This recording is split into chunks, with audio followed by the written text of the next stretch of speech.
Hello everyone, आप सभी लोगों का स्वागत है टीचिंग परीक्षा के आज के इस वीडियो में, जिसके अंदर में फ्रेंड्स बीपीएससी टीआरई 4.0 के लिए जो हमारी विशेष श्रृंखला चल रही है उसको एक कदम और आगे बढ़ाते हुए टीआरई 4 में सफलता का जो एक प्रण लिया है हम लोगों ने, सफलता के लिए जो हम लोगों ने एक यहाँ पर में ध्येय स्थापित किया हुआ है, उसके तरफ में एक एक कदम रोज आगे बढ़ रहे हैं।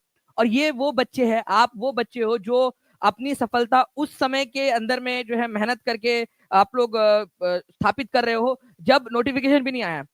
उस समय मेहनत कर रहे हो जब बाकी लोग आराम कर रहे हैं।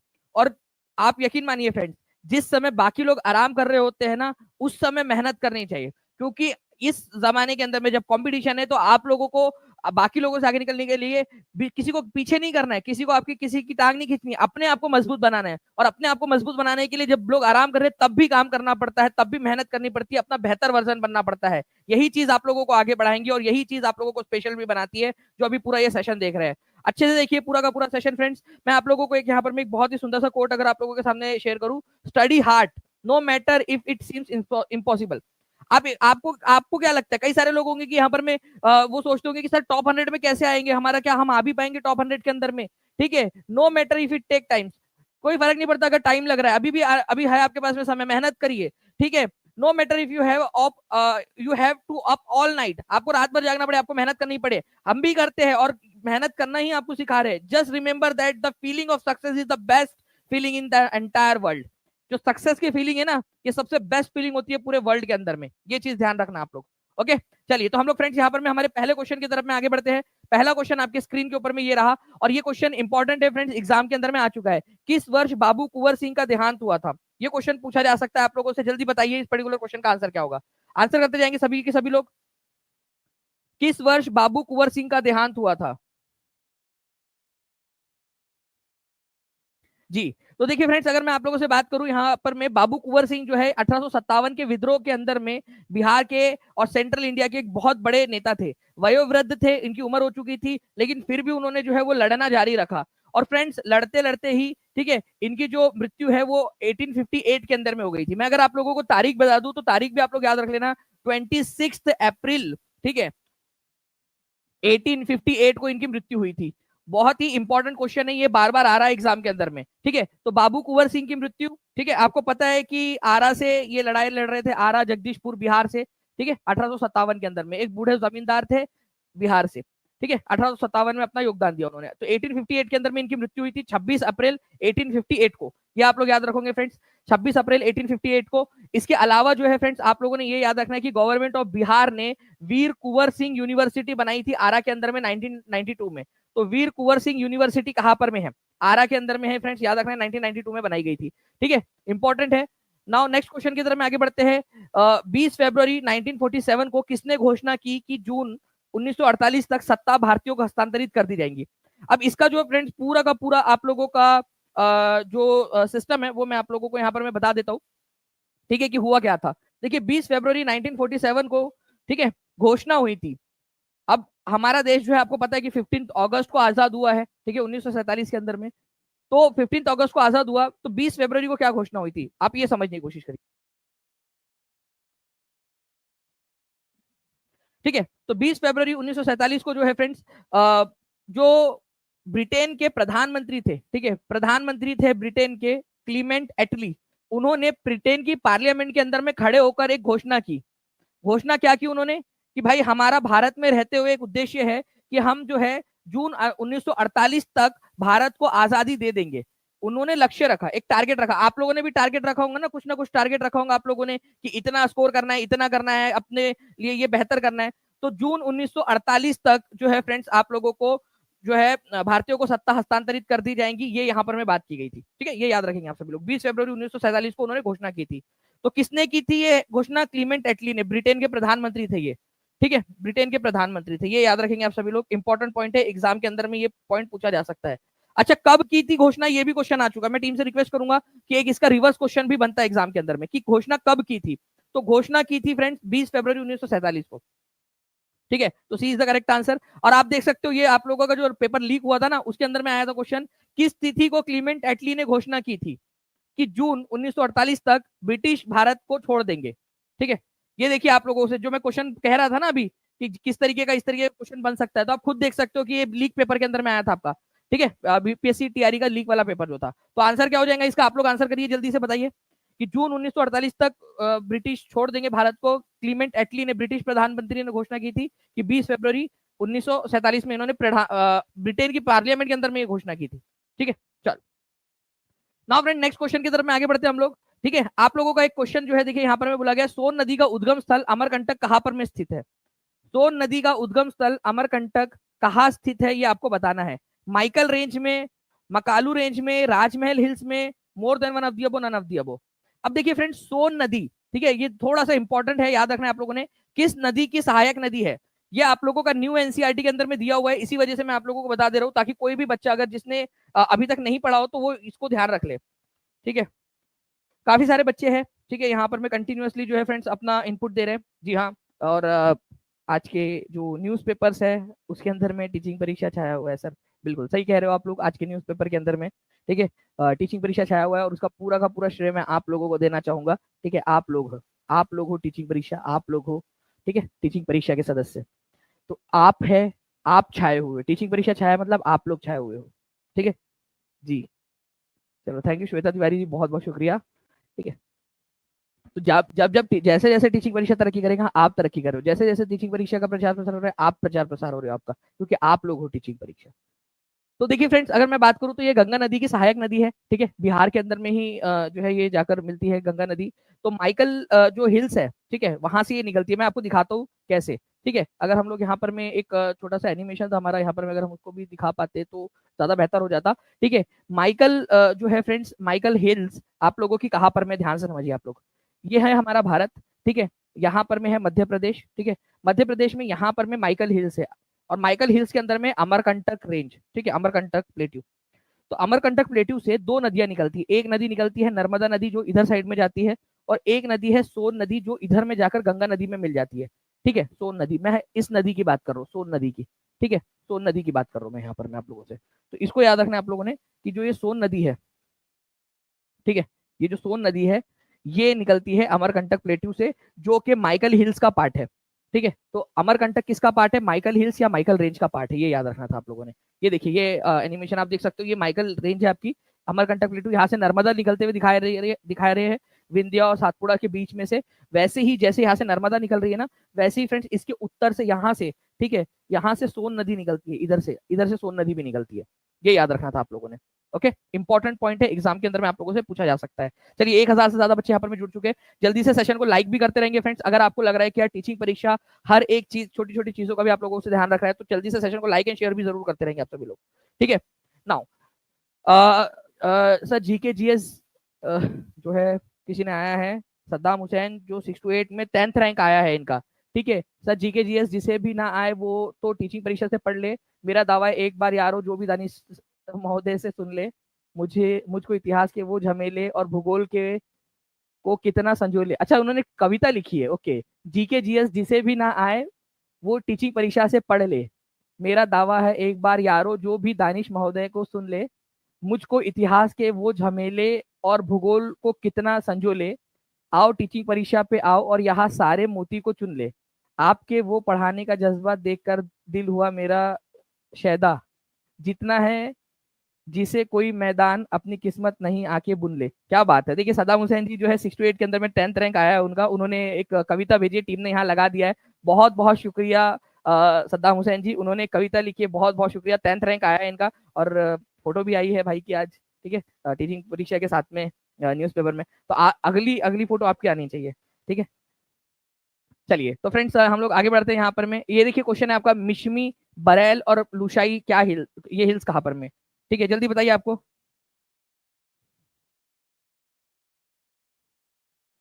ओके, बताइए जल्दी से, मिशमी, बरेल और लुशाई क्या है आपका, मिशमी, बरेल और लुशाई।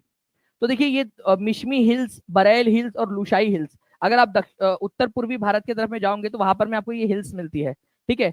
जैसे कि आप लोगों की देखिए ये मिशमी हिल्स है, कहाँ पर में, ये अरुणाचल प्रदेश में, मिशमी हिल्स अरुणाचल प्रदेश के अंदर में है, ठीक है। इसके अलावा आप लोगों को गारो, खासी, जयंतिया ये मेघालय के अंदर में मिलेंगी हिल्स, ठीक है। हिल्स, ये हिल्स है, ये बराइल हिल्स जो है ये आप लोगों को कहाँ पर में मिलेंगी फ्रेंड्स, ये असम के अंदर में मिलेंगी, ठीक है। बराइल हिल्स जो है रेंज है, मतलब पर्वत श्रृंखला है, बहुत सारी छोटी छोटी पर्वत श्रृंखला है। डाफला पर्वत श्रृंखला है, मीरी है, अबोर है, मिशाई है, पटकाई बम है, ये सारी की सारी आप लोगों की, या लुशाई हिल्स आप लोग देख सकते हो यहाँ पर में। तो ये सारी की सारी आप लोगों की हिल्स है, मतलब पहाड़ी श्रृंखलाओं के प्रकार है, मिश्मी, बरेल और लुशाई। एक बार क्या करेंगे ना, आप लोग मुझे कमेंट करके बताना, सर मेरा 144 रैंक आया है टीचिंग परीक्षा के स्टडी करके। समर चौहान जी कॉन्ग्रेचुलेशन, आपको बहुत बहुत शुभकामनाएं, और आगे में भी अच्छे से ऐसे ही पढ़ते रहिए, और बाकी सारे बच्चे भी अच्छे से करते रहिए, आप लोगों को भी इसी तरीके से करना है, ठीक है। तो देखिए फ्रेंड्स, मिश्मी, बरेल, लुशाई टाइप की ना अगर आप लोग कहोगे तो मैं एक ना आपको नॉर्थ ईस्ट की जितनी भी पहाड़ी श्रृंखलाएं हैं उनको पढ़ा दूंगा आप लोगों को। तैयार हो आप सभी लोग? ठीक है, मुझे कमेंट करके बता दीजिएगा, और जितने भी लोग जल्दी जल्दी सेशन को लाइक भी करते रहेंगे, ठीक है। चलो नेक्स्ट क्वेश्चन की तरफ में हम लोग आगे बढ़ते हैं फ्रेंड्स, यहाँ पर में हमारे, ठीक है। सबसे पहले कौन सी घटना घटी, हेड मास्टर का क्वेश्चन है आपका 2024 का। जालियनवाला बाग हत्याकांड, स्वराज पार्टी की स्थापना, काकोरी ट्रेन लूट, असहयोग आंदोलन, उपयुक्त में से कोई नहीं, उपयुक्त में से एक से अधिक। ठीक है, हेडमास्टर का क्वेश्चन है भाई लोग, ठीक है। तो जालियनवाला बाग हत्याकांड हमको पता है कि ये हुआ था आप लोगों का, ठीक है, अप्रैल, ठीक है, 1919 के अंदर में, ठीक है। तारीख भी आप लोग याद रख सकते हो। स्वराज पार्टी की स्थापना 1923 के अंदर में हुई थी, ठीक है। काकोरी ट्रेन लूट जो है ये 1925 के अंदर में हुआ था, 1925 में, अगस्त 1925 के अंदर में। और असहयोग आंदोलन जो शुरू हुआ था वो हुआ था 1920 के अंदर में, ठीक है आप लोगों का, ठीक है। तो कौन सा वाली बात सबसे पहले कौन सी घटना घटी, तो इनमें से सबसे पहले कौन सी घटना घटी थी ये पूछा गया है। तो आप लोग आंसर कर सकते हो, 68% लोगों ने आंसर लगाया है फ्रेंड्स यहाँ पर में। आंसर होगा आपका option number A, Jallianwala Bagh हत्याकांड 1919 में हुआ था, 13 अप्रैल 1919 को। अच्छा, उस दिन कौन सा त्योहार था, ठीक है, उस दिन कौन सा त्योहार था, जल्दी बता दीजिए आप लोग कमेंट करके। 637 लाइक्स आप लोगों ने कर दिया फ्रेंड्स, 1200 से ज्यादा बच्चे यहाँ पर में देख रहे हैं। जल्दी जल्दी से सेशन को लाइक भी करते रहेंगे, ताकि इसी तरीके से और भी बहुत सारे क्वेश्चंस जो है आप लोगों को हम लोग यहाँ पर में करवा सके, ठीक है। चलिए, तो जालियनवाला बाग हत्याकांड, असहयोग आंदोलन, स्वराज पार्टी की स्थापना, काकोरी ट्रेन लूट, आप लोगों को सारा का सारा यहाँ पर मैं लिख के भी बता दिया है। Okay, next question. Next question का आंसर दिख रहा है तो प्लीज एक बार आंसर हटा दीजिए। तब तक जो है फ्रेंड्स आप लोगों को थोड़ा सा मैं बता दूं, स्वराज पार्टी की स्थापना जो है वो किसने की थी, तो चित्तरंजन दास, ठीक है, CR दास, मोतीलाल नेहरू, ठीक है, मोतीलाल नेहरू, ठीक है, अजमल खान, ऐसे लोगों ने की थी। काकोरी ट्रेन कांड के बारे में पूछा जाता है कि काकोरी ट्रेन लूटी कब गई थी, ये question super TET, UP super TET में आ चुका है, और काफी सारे एग्जाम में आ चुका है, आगे में सुपर आपके बीपीएससी टीआरई 4 में भी आने की संभावना है, ठीक है। आपको याद रखना है फ्रेंड, 9 अगस्त उसकी डेट थी, 9 अगस्त 1925 को जो है ये काकोरी ट्रेन के अंदर में लूट हुई थी, ये याद रखना है आप लोगों ने। उसके बाद में आप लोगों को याद रखना है कि जालियनवाला बाग हत्याकांड मैंने आपको बता दिया फ्रेंड्स कि अमृतसर के अंदर में हुआ था, इसको पंजाब रॉन्ग्स के नाम से भी जाना जाता है, ठीक है। जितना आप पढ़ोगे ना, जितना ज्यादा आप लोग अच्छे से पढ़ोगे, उतना ज्यादा मुझे पढ़ाने में आप लोगों को मजा आएगा।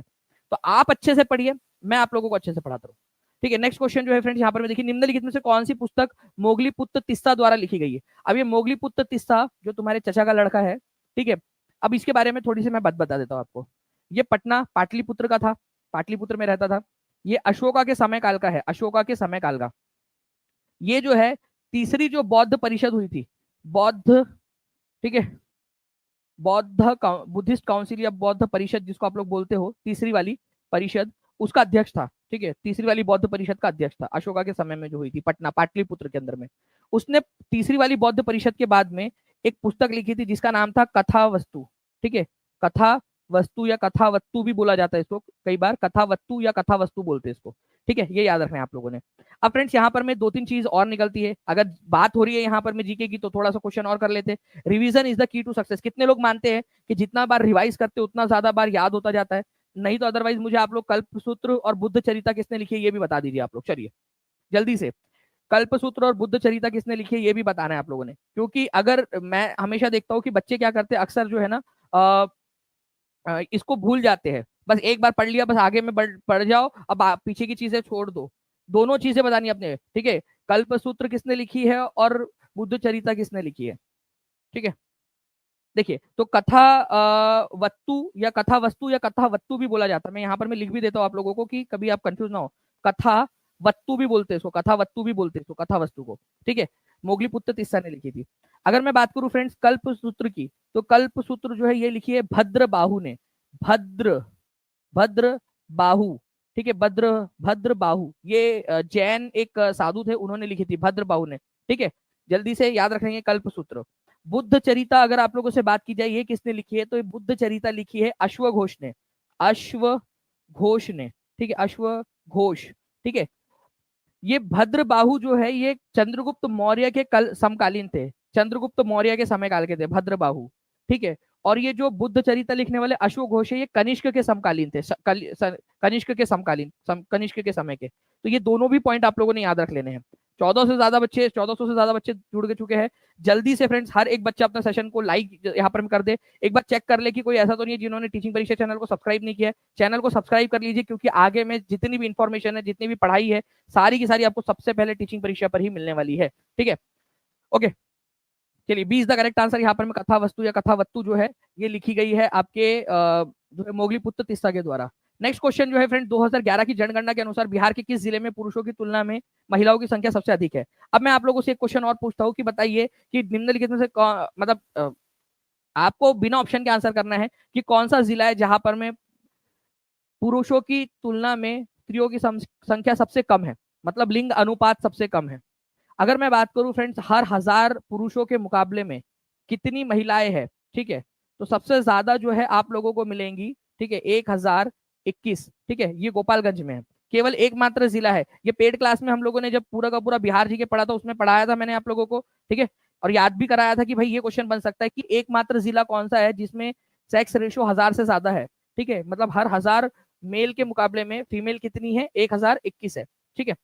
वही अगर मैं बात करूं सबसे कम लिंग अनुपात कहाँ का है, तो वो है मुंगेर का, ठीक है, सबसे कम लिंग अनुपात मुंगेर का। आप बताइए हर 1000 के मुकाबले में कितनी फीमेल है मुंगेर के अंदर में, ये भी क्वेश्चन बन सकता है, ठीक है। अगर आपको पढ़ना है फ्रेंड्स तो इस तरीके से पढ़ना पड़ता है, लिंक कर करके पढ़ना पड़ता है आप लोगों को, ठीक है। तो 876, 876, ठीक है, बहुत कम है ये 2011 की जनगणना के अनुसार हर 1000 लड़कों के मुकाबले में, ठीक है, 876 है। अच्छा, कोई है यहाँ पर में गोपालगंज से, हाथ ऊपर कर दीजिए, या किसी के मामा मामी नाना नानी का घर है गोपालगंज में, या कोई है जिसका घर किसी रिश्तेदार का घर मुंगेर के अंदर में, हाथ ऊपर कर दीजिए जल्दी जल्दी से, ठीक है।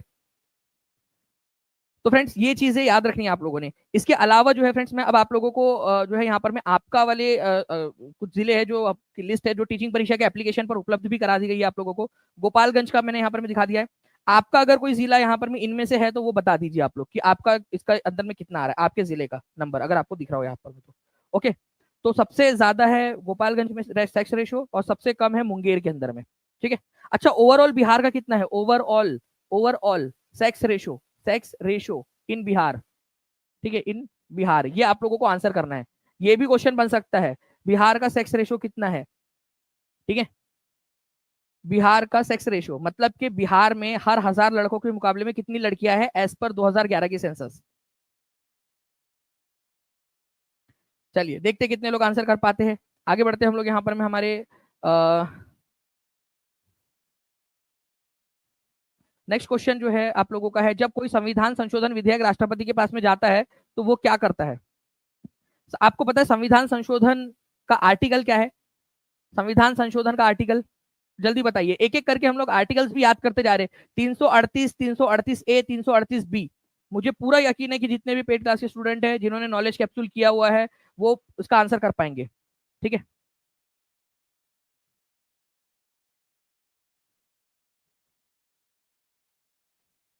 368 आर्टिकल नंबर 368 है, ये याद रखना है आप लोगों ने।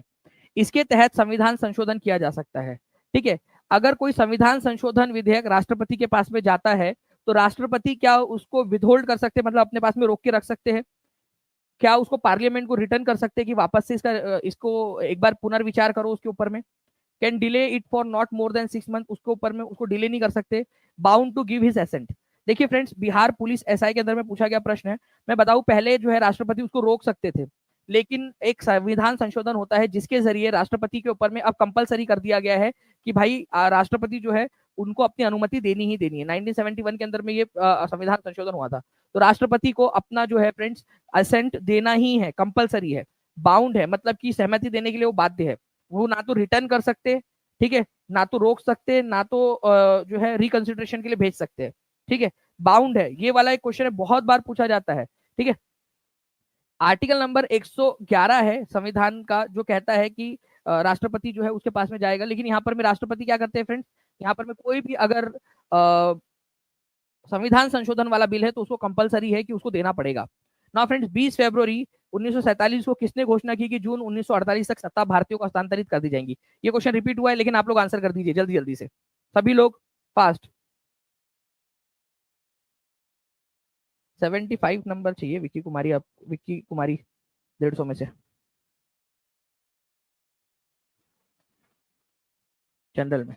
ठीक है, चलिए। तो 20 फरवरी 1947 को किसने घोषणा की कि जून 1948 तक सत्ता भारतीयों को हस्तांतरित कर दी जाएंगी? तो क्लीमेंट एटली ने की थी। क्लीमेंट एटली कौन थे? स्वतंत्रता के समय में भारत जो ब्रिटेन है उसके प्रधानमंत्री थे। ये याद रखना है आप सभी लोगों ने। सी इज द करेक्ट आंसर। एक बार जल्दी से फ्रेंड जितने भी लोग देख रहे हैं सेशन को लाइक एंड शेयर जरूर कर देंगे, ठीक है, ताकि इसी तरीके के और भी सेशन आप लोगों के लिए करवा सके। कितने लोग चाहते हैं कि एक बार में जो जीएस हुआ था आपका उसका एक बड़ा वाला सेशन लूं, ठीक है, और आप लोगों को मतलब 3 घंटे लगातार पढ़ा के एक बार पूरी रिवीजन हम लोग कर ले इसके ऊपर में? जितने भी लोग चाहते हैं मुझे जरूर बताइएगा, उसके ऊपर में हम लोग टेस्ट भी ले लेंगे फिर एक, ठीक है, जितने भी अब तक के जीएस के क्वेश्चन हुए उन सबको मिलाकर। इन विच स्टेट, जो एक्चुअल क्वेश्चन आए हुए हैं, in which state is the Rampurva site of Ashoka minor pillar inscription located? Rampurva pillar inscription जो है वो कहां पर में लोकेटेड है? देखिए रामपुरवा पिलर इंस्क्रिप्शन जो है आप लोगों का, ठीक है, ये आप लोगों को रामपुरवा साइट है जहां से रामपुरवा बुल मिला था आपको, एक बैल मिला था, ठीक है, बढ़िया पॉलिश उलिश किया हुआ था, इसको एक पिलर के ऊपर में था ये।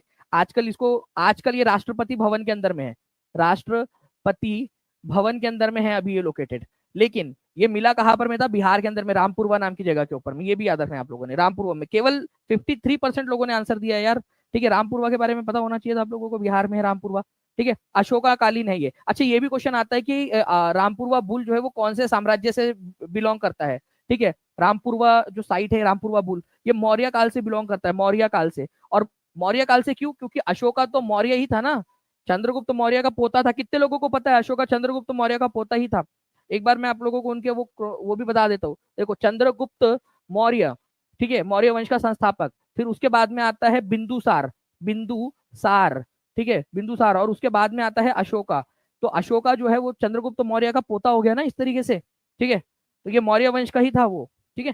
तो अगर आ जाए कि रामपुरवा, ये क्वेश्चन एक्चुअल में आया हुआ है, वो जो आप लोगों को वन लाइनर वाला जो दिया नहीं है कोर्स के अंदर में, वन लाइनर वाला, आप उसमें देखना, उसके अंदर में क्वेश्चन दिया हुआ है रामपुरवा जो बुल आपको मिला है वो कौन से वंश से संबंधित है, ठीक है। तो उसका आंसर मौर्य वंश है, क्योंकि अशोका ने बनवाया था और अशोका खुद मौर्य वंश का था। तो रामपुरवा जो है, ओके, ये अशोका के समय काल का है और अशोका खुद मौर्य वंश का है।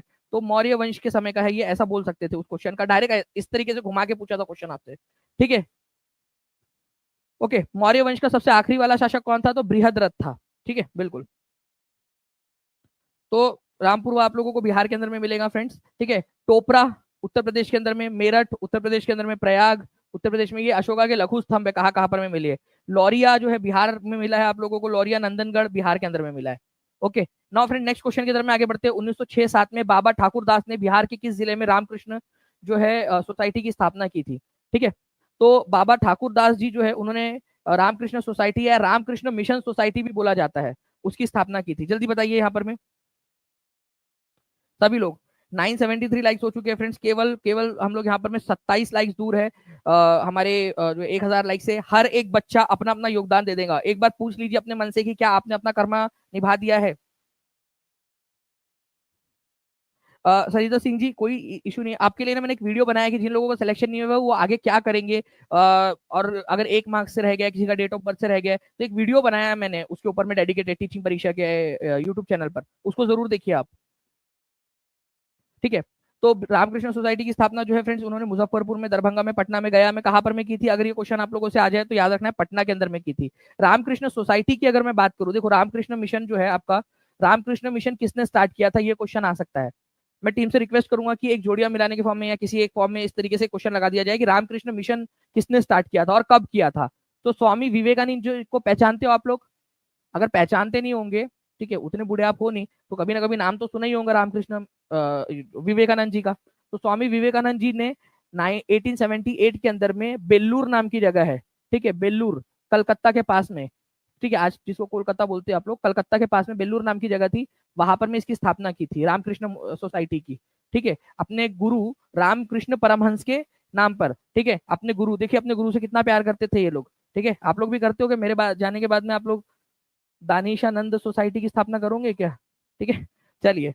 तो यहाँ पर मैं देखिए रामकृष्ण परमहंस जी के नाम के ऊपर में उन्होंने रामकृष्ण सोसाइटी की स्थापना की विवेकानंद जी ने 1897 के अंदर में, ठीक है, बेलूर कलकत्ता के अंदर में। और इसी की एक ब्रांच रामकृष्ण सोसाइटी पटना में की थी बाबा ठाकुर दास जी ने, ठीक ठीक है, इसकी ब्रांच। ये क्वेश्चन आया हुआ एग्जाम के अंदर में, तो ये आप लोगों को याद रखना है। ठीक है, ओके, ये इंपॉर्टेंट क्वेश्चन है आप लोगों का। ठीक है, याद रखना है, इंपॉर्टेंट। नाउ फ्रेंड नेक्स्ट देखिए, आप लोगों का 66वीं बीपीएससी का क्वेश्चन नहीं है। बाबा ठाकुरदास ने पटना में किस सोसाइटी की स्थापना की थी? वाह भाई, अब मेरे बच्चों के लिए तो कितना इजी हो गया ये क्वेश्चन। बताइए जल्दी जल्दी से इसका आंसर क्या होगा। 1100 प्लस लाइक्स आप लोगों ने कर दिए फ्रेंड्स। जल्दी जल्दी से जहां भी शेयर कर सकते हो शेयर करते रहेंगे सेशन को। और जिन्होंने भी चैनल को सब्सक्राइब नहीं किया, चैनल को सब्सक्राइब जरूर कर लीजिए आप लोग। ठीक है, देखिए, अगर मैं बाबा ठाकुरदास जी ने पटना में कौन सी सोसाइटी की स्थापना की थी? Servants of India society, Ramakrishna mission, Ramakrishna society, Seva Samiti, सेवा सोशल सर्विस लीग। आप लोग आंसर कर दोगे रामकृष्ण मिशन सोसाइटी की स्थापना की थी। ठीक है, याद रखना है आप सभी लोगों ने, पटना में की थी। ठीक है, नेक्स्ट क्वेश्चन की तरफ में आगे बढ़ते हैं हम लोग।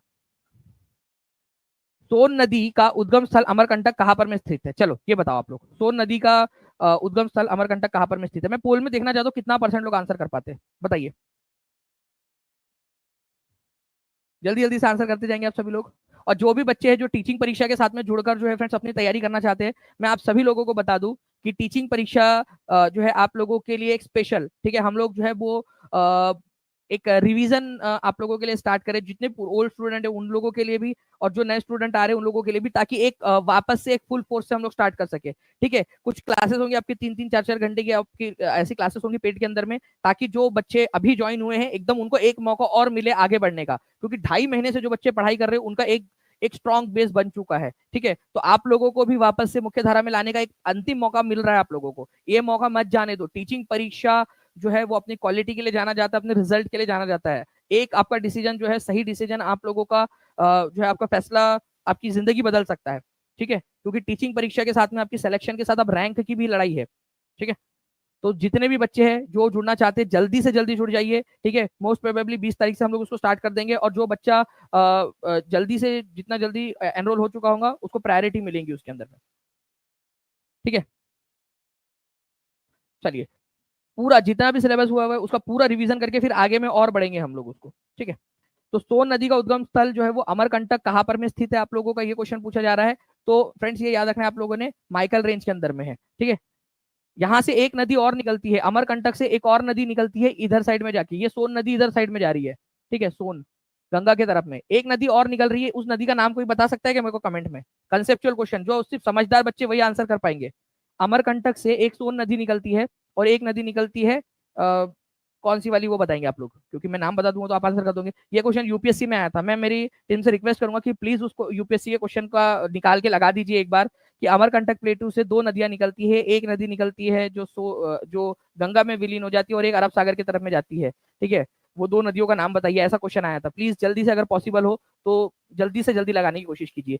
तो ये आप लोगों की कौन सी हो जाएंगी फ्रेंड्स, यहाँ पर में ये सोन नदी हो जाएंगी, तो ये नदी का नाम आप लोग बताओगे। ठीक है, तो आप यहाँ पर में देखिए फ्रेंड्स, ये है माइकल हिल्स, यहाँ पर में अमरकंटक प्लेटू है। ये नदी आप लोगों की जो निकल रही है विंध्या और सातपुड़ा के बीच में से जो जाती है, ये नदी कौन सी है आप लोगों की? ठीक है, बताओ। अब तो आपको पूरा डायग्राम के थ्रू बता दिया है, पूरा इमेज एनिमेशन के थ्रू बता दिया है आप लोगों को, अब तो नाम बता दो कम से कम।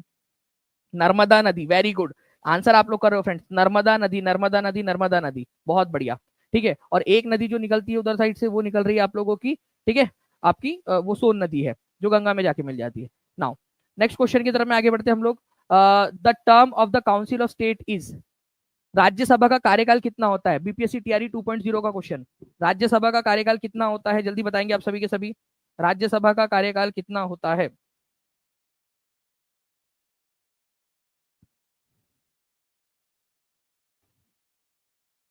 राज्यसभा का कार्यकाल कितना होता है?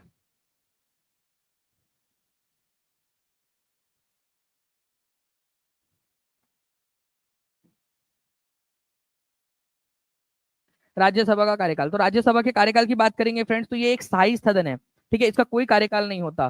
ठीक है, it is a permanent chamber, ये परमानेंट हाउस है, इसका कोई भी कार्य आपका कार्यकाल इसका नहीं होता है। ठीक है, ये लगातार चलता है। अच्छा, ये लगातार जो चल रहा है, तो फिर ये कैसे चलता है, फिर इसमें नए सदस्य कैसे ऐड होते हैं? देखो, इसमें क्या होता है ना, हर 2 साल के बाद में, ठीक है, हर 2 साल के बाद में 1/3 सदस्य जो है वो रिटायर हो जाते हैं, रिटायर हो जाते हैं। ठीक है, और उनके जगह पे न्यू वाले सदस्य ले लेते हैं, उनके जगह पे न्यू सदस्य आ जाते हैं। फिर 2 साल और जाएंगे, दो 2 साल, फिर 2 साल और जाएंगे, तो यहाँ पर में फिर 1/3 सदस्य जो है वो रिटायर हो जाएंगे। ठीक है, रिटायर हो जाएंगे और फिर उनके जगह पे न्यू आ जाएंगे। आप लोगों को पता है ये व्यवस्था कैसे स्टार्ट हुई थी? एक बड़ा इंटरेस्टिंग स्टोरी है इसके पीछे। अगर आप लोग चाहोगे ना कि ये स्टार्ट कैसे हुआ सर, ये पहले कैसे स्टार्ट हुआ, कि पहले कौन लोग रिटायर होंगे, ठीक है, उसके पीछे की एक स्टोरी है। आप लोग अगर चाहोगे तो मैं आपको बताऊंगा। मेरे मन में आज से करीब 15-20 साल पहले जो है बहुत इस मामले में सवाल आता था कि ये कैसे स्टार्ट हुआ होगा। फिर जब मैंने रिसर्च की राज्यसभा वेबसाइट के ऊपर में, और जो उस समय की जो ये डिबेट्स हुई थी जो कॉन्स्टिट्यूएंट असेंबली की, उसके अंदर में जब मैंने उसमें रिसर्च किया तब मुझे समझ में आया कि ये पूरा का पूरा उन्होंने कैसे किया था। ठीक है, मैं आप लोगों को बता सकता हूँ अगर आप लोग चाहोगे तो। The supreme court of India came into existence on, भारतीय उच्चतम न्यायालय का अस्तित्व कब आया था, जल्दी बताइए आप लोग। भारतीय उच्चतम न्यायालय का अस्तित्व कब आया था, जल्दी बताएंगे आप सभी।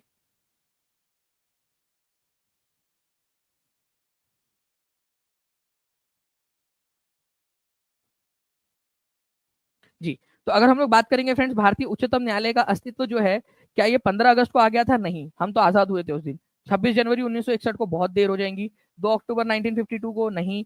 उपरयुक्त में से कोई नहीं। क्यों फ्रेंड्स? क्योंकि आपको बता दूं, ठीक है, जो भारतीय उच्चतम न्यायालय सुप्रीम कोर्ट ऑफ इंडिया जो है, इसका उद्घाटन हुआ था 28 जनवरी, ठीक है, 1950 को, हमारे संविधान को लागू करने के 2 दिन के बाद में। ठीक है, ये याद रखें आप सभी लोगों ने।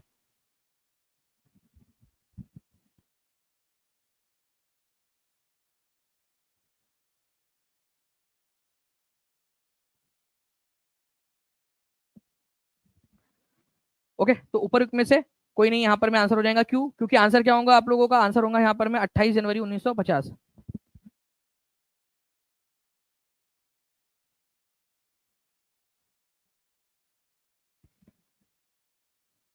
चलिए नेक्स्ट क्वेश्चन की तरफ में आगे बढ़ते हैं फ्रेंड्स। आपको बताना है मौलिक कर्तव्यों को किस समिति की सिफारिश पर जोड़ा गया था। मैं आपसे कहना चाहूंगा कि इसको very very very important question आप लोग जो है वो मार्क कर दीजिए। मैं टीम से रिक्वेस्ट करूंगा कि एक वीडियो है हमारे पास में, ठीक है, कि जब मैं आप लोगों को कहता हूँ कि इंपॉर्टेंट क्वेश्चन है तो आप लोगों ने क्यों इसको सीरियसली लेना चाहिए। ठीक है, और एक नहीं, ऐसे कई सारे बच्चे हैं जो जिनसे मैंने बात की है, उन लोगों का सेम अनुभव है जो सेलेक्ट हुए बच्चे। ठीक है, तो मौलिक कर्तव्यों को किस समिति की सिफारिश पर संविधान में जोड़ा गया था? तो मौलिक कर्तव्यों को जोड़ा गया था फ्रेंड्स, ठीक है, सरदार सुवर्ण सिंह कमेटी की सिफारिश के आधार पर। ठीक है, मैं आप लोगों को इसके बारे में बताता हूँ। हुआ यूं था कि हमारा जो संविधान था, ठीक है, उसके अंदर में मूल कर्तव्य शामिल नहीं थे, फंडामेंटल ड्यूटीज नहीं थी, फंडामेंटल राइट थे, मूलभूत आपके अधिकार थे।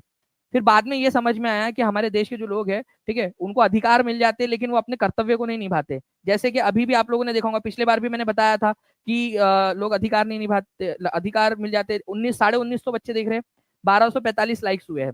कितने सारे बच्चे जिन्होंने अधिकार है अपना वो देखने का, वो देख रहे हैं, लेकिन सेशन को लाइक नहीं किया उन्होंने, चैनल को सब्सक्राइब नहीं किया। कुछ बच्चे ऐसे भी है यहाँ पर में 10%। तो मैं आपको बता दूं फ्रेंड्स कि मूल कर्तव्य जो है वो जोड़े गए 1976 में। पहले एक कमेटी बनाई गई, सरदार स्वर्ण सिंह कमेटी। सरदार स्वर्ण सिंह कमेटी की सिफारिश के आधार पर, ठीक है, पहले 10 फंडामेंटल ड्यूटीज जोड़ी गई थी, 10 मूलभूत कर्तव्य जोड़े गए थे आपके। ठीक है, फिर बाद में एक और जोड़ा गया, तो अब टोटल 11 हो गए। ठीक है, ये याद रखना है आप लोगों ने। 42वें संविधान संशोधन के जरिए 1976 के अंदर में ये जोड़े गए थे 10। फिर आपका 86 कॉन्स्टिट्यूशनल अमेंडमेंट एक्ट के जरिए 2003 के अंदर में जो है फ्रेंड्स आपका एक और जोड़ा गया, जिसके जरिए अब आपकी 11 हो गई है फंडामेंटल ड्यूटी। मुझे फंडामेंटल ड्यूटी का आर्टिकल बताएंगे आप सभी लोग। ठीक है, फंडामेंटल ड्यूटी का आर्टिकल क्या है और फंडामेंटल ड्यूटी जो है आपका कौन से पार्ट में है। तो देखो, हमारे संविधान का भाग नंबर, एक नया भाग जोड़ा गया, एक चैप्टर जोड़ा गया, भाग नंबर 4A। अगर पार्ट पूछा जाए या भाग पूछा जाए तो भाग नंबर क्या लगाओगे आप लोग? 4A। और आर्टिकल नंबर क्या है इसका? तो आर्टिकल एक ही है, आर्टिकल नंबर, ठीक है, आर्टिकल नंबर 51A। 51A, बस एक ही आर्टिकल है, उसके अंदर में पूरी 11 फंडामेंटल ड्यूटीज डाल दी गई है। पहले 10 थी, अब 11वीं भी जोड़ दी गई उसमें। ठीक है, तो ये याद रखना है आप लोगों ने, भाग नंबर 4A और आर्टिकल है 51A। बहुत ही इंपॉर्टेंट पॉइंट है ये आप लोगों का, एग्जाम के अंदर में पूछा जाता है आप लोगों से। ठीक है, चलिए, भाग और आर्टिकल दोनों में आपसे पूछूंगा लास्ट में कितने थे। ये 11वें नंबर का कब जोड़ा गया ये भी आपसे पूछा जा सकता है। अच्छा, ये 86 संविधान संशोधन किस चीज से रिलेटेड है? और एक चीज क्या याद आ रही है आपकी, दिमाग की घंटी बजनी चाहिए। अरे 46वां संविधान संशोधन, 86वां संविधान संशोधन किसी चीज से रिलेटेड है ना। ठीक है, आप ही लोगों से रिलेटेड है, आप जिस जिस चीज में काम करने वाले हो उसी चीज से रिलेटेड है। ठीक है, बताएंगे आप लोग ना फ्रेंड। मद्रास महाजन सभा की स्थापना किस वर्ष हुई थी? ये आया था आप लोगों का बीपीएससी टीआरई 2 के अंदर में फ्रेंड, जीएस में। ओके, तो अभी कभी भी ये रिपीट हो सकता है क्वेश्चन, हो सकता है बीपीएससी 70वीं बीपीएससी के अंदर में रिपीट हो जाए ये क्वेश्चन। जल्दी बताइए इसका आंसर क्या होगा, जल्दी जल्दी से। सेशन को जो है लाइक करने के साथ में चैनल को सब्सक्राइब भी करते रहेंगे फ्रेंड। जितने भी बच्चे देख रहे हैं चैनल को सब्सक्राइब जरूर कर लीजिए, क्योंकि तभी आप लोगों को सारी इंपॉर्टेंट चीजें जो है वो मिल पाएंगी। ठीक है, तो मद्रास महाजन सभा की स्थापना जो है वो कब हुई थी आपकी? तो मद्रास महाजन सभा की जो स्थापना है फ्रेंड्स वो हुई थी दक्षिण भारत के अंदर में। देखो पहली बात तो मद्रास कहाँ है, कोई बच्चा ऐसा है जिसको मद्रास के बारे में नहीं पता, और जिनको पता है वो कमेंट में आंसर कर देंगे मद्रास कहाँ पर में। तो देखिए अगर मैं बात करूं फ्रेंड्स, तो ये यहाँ पर में जो ये नीचे का हिस्सा था, आज का केरल का कई सारा इलाका, आंध्र प्रदेश का कई सारा इलाका, तमिलनाडु का, ये पूरा मद्रास प्रांत हुआ करता था, मेनली तमिलनाडु आज का। ठीक है, मद्रास प्रांत हुआ करता था ये मद्रास। इस इलाके के अंदर में, ठीक है, पॉलिटिकल एक्टिविटीज को एक करने के लिए, ठीक है, और लोगों के बीच में देशभक्ति जगाने के लिए, उनमें समाज सुधार करने के लिए मद्रास महाजन सभा की स्थापना हुई थी 1884 के अंदर में, 1884 के अंदर में। चलिए ये मैंने आप लोगों को बता दिया 1884 के अंदर में हुई थी। तो अब आप लोग बता दीजिए आंसर क्या होगा। चलिए देखिए, आंसर लिखेंगे, ईयर लिखेंगे और आंसर लिखेंगे, इससे क्या होगा, दो फायदे हैं, इससे आप लोगों की दोनों चीजें याद हो जाएंगी, आंसर भी याद हो जाएगा आप लोगों को। ठीक है, ठीक है, और बाकी सारी चीजें भी।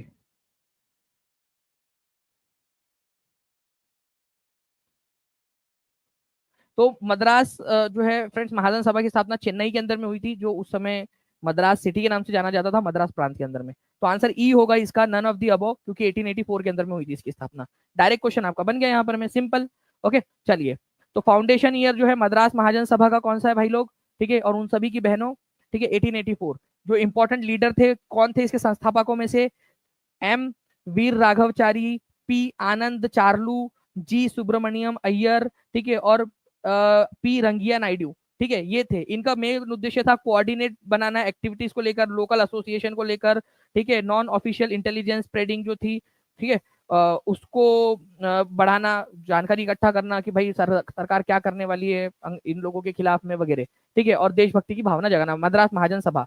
ठीक है, चलिए नाउ फ्रेंड्स ये देखिए बहुत इंपॉर्टेंट क्वेश्चन है, इसको very very very important mark करो। ठीक है, बीपीएससी सीडीपीओ की एग्जाम के अंदर में आया हुआ क्वेश्चन है, और आप लोगों का जो आपको पेड कोर्स के अंदर में वन लाइनर दिए गए ना पूरा, उसके अंदर में भी ये क्वेश्चन है आपका। और ये क्वेश्चन जो है फ्रेंड्स सेम क्वेश्चन एनवीएस की एग्जाम के अंदर में भी आया था, एनवीएस 2019 की एग्जाम के अंदर में भी आया क्वेश्चन। महात्मा गांधी जो है 1893 में दक्षिण अफ्रीका गए थे, तो गांधी जी कब गए थे दक्षिण अफ्रीका? एक क्वेश्चन ये बन गया, 1893 के अंदर में गए थे। ठीक है, उनकी किस किस काम के लिए गए थे? घूमने गए थे, हनीमून पे गए थे, कहाँ गए थे गांधी जी? ठीक है, तो गांधी जी जो है कोई जो है कानूनी समस्या सुलझाने के लिए गए थे, वहां पर में एक फर्म थी, वहां पर में काम करने के लिए गांधी जी गए थे। ठीक है, तो घूमने नहीं गए थे, काम करने के लिए गए थे गांधी जी। तो किसके पास काम करने गए थे? तो दादा अब्दुल्ला, एक काठियावाड़ी गुजराती जो है ये बिजनेसमैन थे, दादा अब्दुल्ला। ठीक है, वो चाहते थे कि भाई कोई काठियावाड़ी और गुजराती कोई एक बंदा हो, ठीक है, वकील हो, जो उनकी जो डे टू डे जो उनकी पेपर वर्क वगैरह रहता है, कानूनी जो भी कामकाज रहता है वो संभाल ले। तो दादा अब्दुल्ला जो थे गुजरात के थे, ठीक है, और उनको कोई गुजराती काठियावाड़ी व्यक्ति चाहिए था। काठियावाड़ी मतलब गुजरात में एक इलाका है काठियावाड़, वहां के कोई बंदा था ताकि भाषा वगैरह बात करने में आसानी हो। तो दादा अब्दुल्ला जो है उनके कहने पर उनके फॉर्म में काम करने के लिए गए थे गांधी जी। ठीक है, तो आंसर आप लोगों को ऑप्शन नंबर डी हो जाएगा फ्रेंड्स, दादा अब्दुल्ला। ठीक है, तो गांधी जी क्यों गए थे वहां पर में? दादा अब्दुल्ला के जो है फर्म में काम करने के लिए गए थे गांधी जी, ये याद रखना है। तो अभी देखो आप लोगों के पास में कितने रुपए का नोट है अभी? ठीक है, अरे कोई पैसे तो होंगे ना आपके पास में, नहीं होंगे तो किसी से मतलब मम्मी से पापा से किसी से भी उधार लेके। ठीक है, मेरे पास में तो अभी कोई नोट है नहीं फिलहाल के अंदर में। तो गांधी जी जब भी मिलेंगे आप लोगों को, मतलब ऊपर जाने में तो टाइम है ना अभी, 100 200 साल 300 साल आप लोगों को। तो जब भी मिलेंगे गांधी जी, तो गांधी जी को बोलना, गांधी जी आपको पता है, भूल तो नहीं गए आप 1893 के अंदर में गए थे, ठीक है, साउथ अफ्रीका, और आप घूमने नहीं गए थे, आप गए थे दादा अब्दुल्ला जो गुजराती व्यापारी थे उनकी फर्म में काम करने गए थे। जब जब मिले तब तब आपके किसी के भी हाथ में नोट दिखे तो वहां पर में भी नोट को देखते हुए बोलना, गांधी जी तुमको पता है तुम क्यों गए थे साउथ अफ्रीका, और कब गए थे, ईयर भी बताना उनको। ठीक है, बेचारे बूढ़े हो गए यार, भूल गए होंगे। ठीक है, उम्र हो गई थी ना उनकी, मतलब उम्र हो गई थी मरते समय, उनको याद कहाँ होगा उनको, तो उनके फोटो में उनको याद दिला देना कि क्यों गए थे, कब गए थे। ठीक है, ओके, याद दिला देना उनको, तो आपका रिवीजन हो जाएगा और उनको याद हो जाएगा। तो ये गांधी जी हमारे देखिए यहाँ पर में, तो 1893 में गए थे, डरबन नेटाल पहुंचे थे वो सबसे पहले। नाउ एक क्वेश्चन एनवीएस टीजीटी का क्वेश्चन लीजिए, हाथ कंगन को आरसी क्या, पढ़े लिखे को फारसी क्या, और टीचिंग परीक्षा के ऊपर में जो भी आपको पढ़ाया जा रहा है, ठीक है, उसका क्या कहना? ठीक है, मैं टीम से रिक्वेस्ट करूंगा कि एक वीडियो है हमारा जिसके अंदर में इंपॉर्टेंट क्वेश्चन जब हम लिखते हैं उसके ऊपर में बच्चों की प्रतिक्रिया क्या है, जिस बच्चे ने 3 एग्जाम टीचिंग परीक्षा से पढ़कर क्लियर कर ली है उस बच्चे का क्या अनुभव है वो आपको बताना चाहूंगा।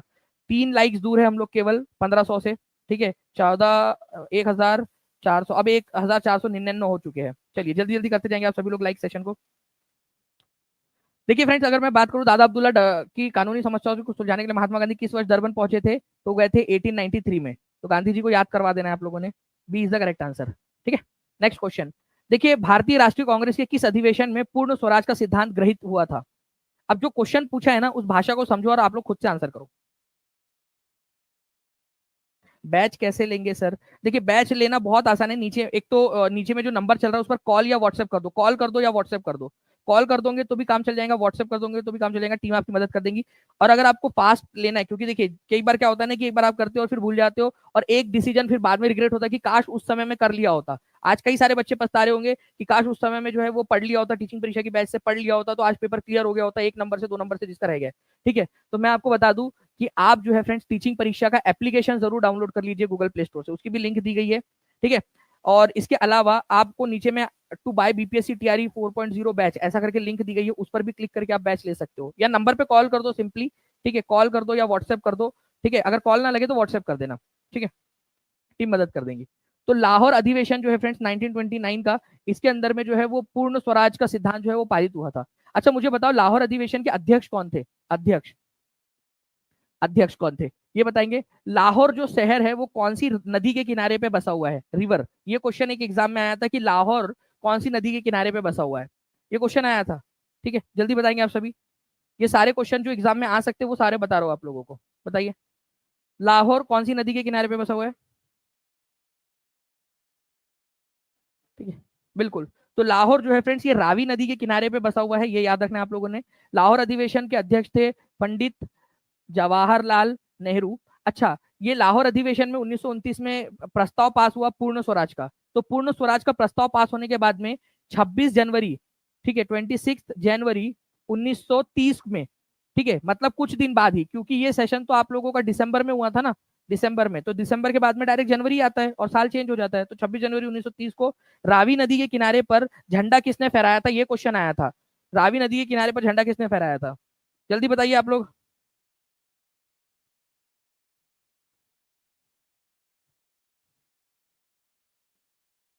जी, झंडा किसने, तो भाई जो अध्यक्ष थे वही करेंगे ना, पंडित जवाहरलाल नेहरू अध्यक्ष थे, उन्होंने किया था इसको। ओके चलिए, तो ये भी पॉइंट है आप लोगों का, इसको भी याद रख लेना है आप सभी लोगों ने। Now friends, who presided over the first meeting of constituent assembly? बहुत बढ़िया क्वेश्चन है और मोस्ट फेमस क्वेश्चन, एग्जामिनर का फेवरेट क्वेश्चन है ये, ठीक है।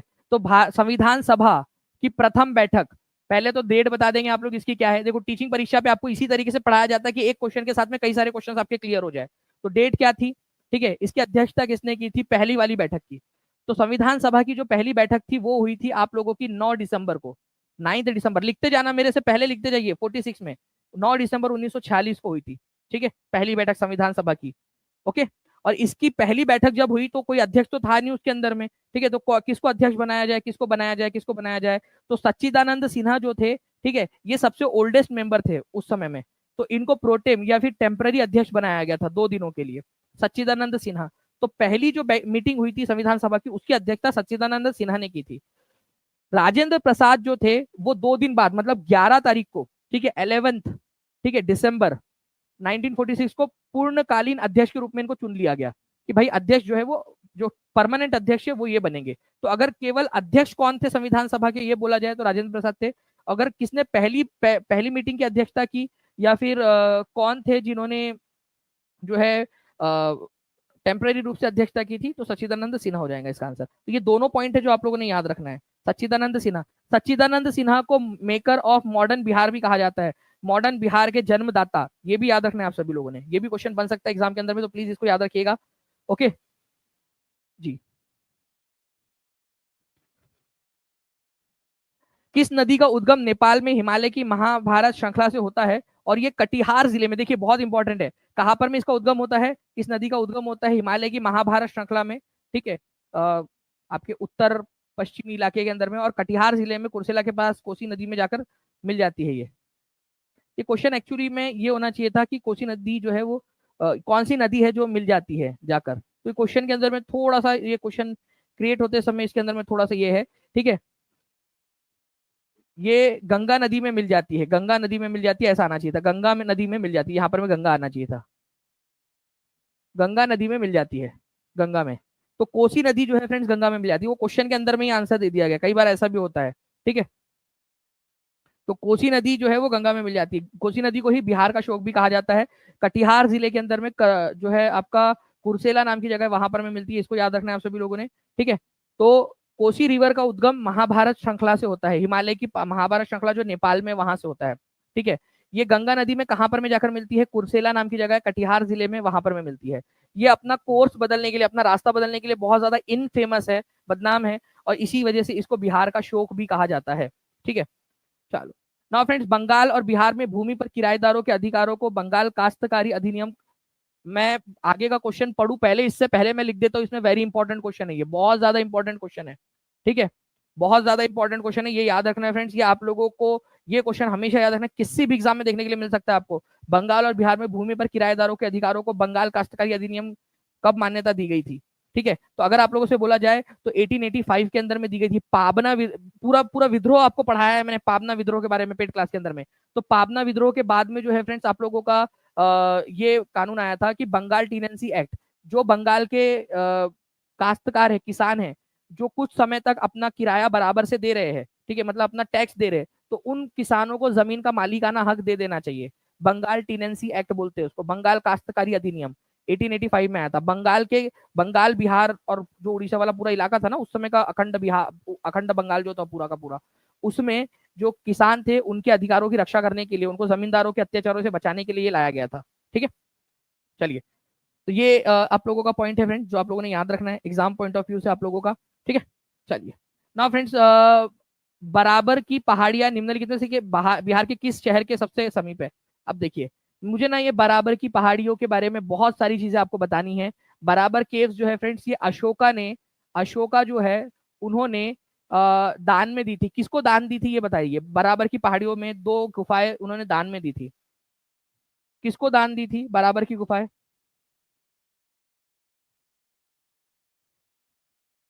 इनमें से देखो, यहाँ पर मैं बोला निम्नलिखित में से कौन से शहर के सबसे ज्यादा पास में है। आपको इधर उधर घूमना नहीं है, इसमें आपको जाना है इनकी, इनमें से सबसे ज्यादा पास किसके है,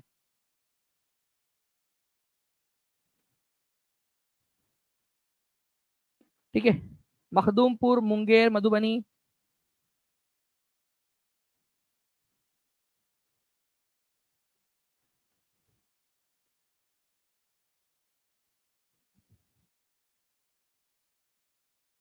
चलिए, तो देखिए फ्रेंड्स, अगर मैं आप लोगों से बात करूं यहाँ पर मैं, वैसे तो ये लोकेटेड है आप लोगों का गया के पास में, ठीक है। लेकिन क्वेश्चन के अंदर में क्या बोला गया था, आप लोगों से बोला गया था कि सबसे कौन से इनमें से सबसे ज्यादा पास किसके है, ठीक है, इनमें से सबसे ज्यादा पास किसके है।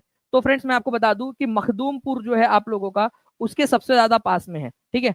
गया जिले में है, लेकिन मखदूम इनमें से सबसे ज्यादा किसके पास में है, किस शहर के, तो मखदूमपुर के अंदर में है। ये याद रखना है आप सभी लोगों ने, ये एक इंपॉर्टेंट पॉइंट है आप लोगों का जो पूछा जा सकता है, ठीक है। ये जहानाबाद जो है वो डिस्ट्रिक्ट के अंदर में आता है आप लोगों का, लेकिन अ, सबसे इनमें से सबसे ज्यादा पास यही है, ठीक है, इनमें से सबसे ज्यादा पास यही है गया के, ठीक है, मखदूमपुर जहानाबाद के अंदर में। ओके, चलिए। अच्छा, किसको दिया था इन्होंने ये जो गुफाएं है, किसको उन्होंने दान में दी थी, ये भी बता देता हूँ आप लोगों को, अशोका ने, ठीक है। ये एक वहां पर में जो है एक पंथ था, ठीक है, जिसको मखाली गौशाला ने स्टार्ट किया था। उस पंथ का नाम बता सकते हो आप लोग, क्या पंथ, उस पंथ का नाम क्या था जिस पंथ को दान में दिया था उन्होंने, ठीक है। उस पंथ का नाम था आजीविका पंथ। आजीविका, ये क्वेश्चन डायरेक्टली आ सकता है कि बराबर की गुफाएं जो अशोका थे उन्होंने कौन से पंथ के लोगों को दी थी, तो आजीविका पंथ के लोगों को दी थी। आजीविका पंथ कौन सा पंथ है, कौन सा धर्म था, अशोका के पिता जो बिंदुसार थे वो उस धर्म को फॉलो करते थे, आजीविका पंथ को। तो अपने पिता के धर्म को उन्होंने दान में दिया था। अशोका तो बुद्धिज्म अपना लिया था, बट पिताजी की भी तो इच्छा का ध्यान रखना है, ठीक है, तो उन्होंने ये आजीविका इसकी पहाड़ियों को दे दिया था उन्होंने। चलिए, रिक्त स्थान को भरिए, बीपीएससी 2015 का क्वेश्चन, जल्दी से बताएंगे इस क्वेश्चन का आंसर क्या होगा।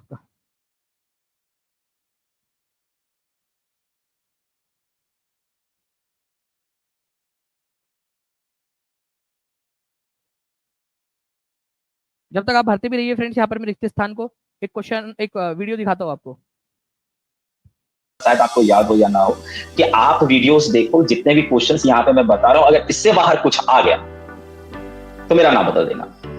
तो मैं कहता था कि क्या सर ऐसा बोल रहा है, ऐसा पॉसिबल थोड़ी है कि जो सर पढ़ाएंगे वही आ जाएंगे। फिर आप कहते थे नहीं, मैंने देखा है, मैंने टीआरई 1 में देखा है, मुझे पता है क्या मुझे पढ़ाना है, आप बस इन सभी क्वेश्चंस को देखते रहो। और लिटरली सर मैंने सारे के सारे क्वेश्चंस जो आपने पढ़ाए और उसके साथ जो रेफरेंस बुक्स थे मेरे पास, उन सभी रेफरेंस बुक्स है, और साथ ही साथ आपकी जो प्रोवाइड की गई टेस्ट सीरीज थी सर, मुझे अभी भी याद है, काफी चीप प्राइस में आपने निकाला था। अगर आप कहोगे तो मैं उसका नाम भी बता दूंगा, मुझे अच्छे से याद है। तो उस दौरान मैंने टेस्ट सीरीज मारनी स्टार्ट की थी, और आपके मॉक टेस्ट में सर लिटरली काफी मदद किया था, बहुत ज्यादा मदद किया था, क्योंकि मुझे पता है मैं दिन के 2-3 मॉक टेस्ट और साथ में आपके वीडियो लेक्चर्स लगातार देखता रहा था, उसने बहुत ज्यादा हेल्प किया।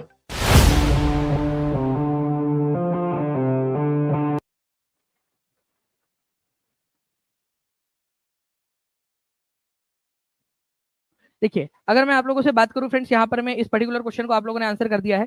टीचिंग परीक्षा के साथ में आप लोग जो है फ्रेंड्स जुड़कर अपने जो शिक्षक बनने का जो सपना है वो आप लोग यहाँ पर पूरा कर सकते हो। ओके, आप लोग देख सकते हो फ्रेंड्स कि हजारों स्टूडेंट्स जो है उन्होंने अपनी सफलता हासिल की है।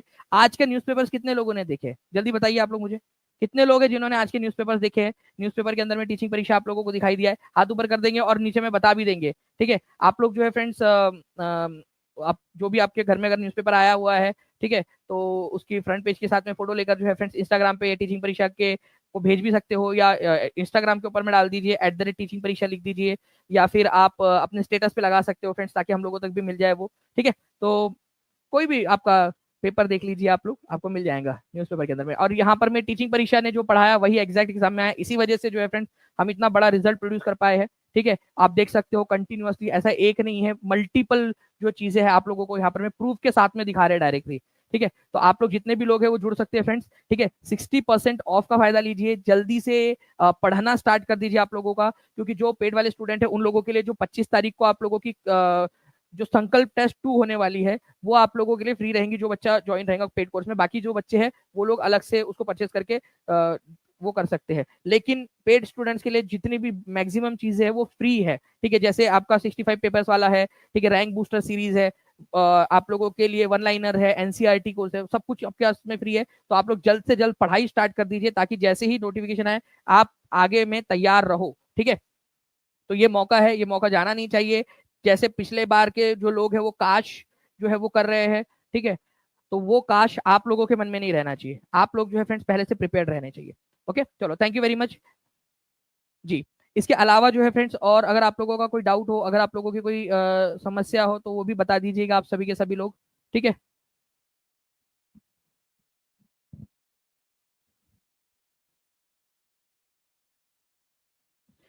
और बता दीजिए आप लोग। ठीक है, कैसे टीचिंग परीक्षा का सर कोर्स ज्वाइन करना है वो भी मैं आपको जो है यहाँ पर मैं बता चुका हूँ कि नीचे में आपका जो नंबर चल रहा है ना, उस नंबर पे कॉल या व्हाट्सएप कर सकते हो आप लोग। नीचे में नंबर चल रहा है आप लोगों का, सिंपल सा है, 7611101101, 9697884444। उस नंबर पे कॉल कर दीजिए या फिर व्हाट्सएप कर दीजिए। ठीक है, आपको मिल जाएगा वो।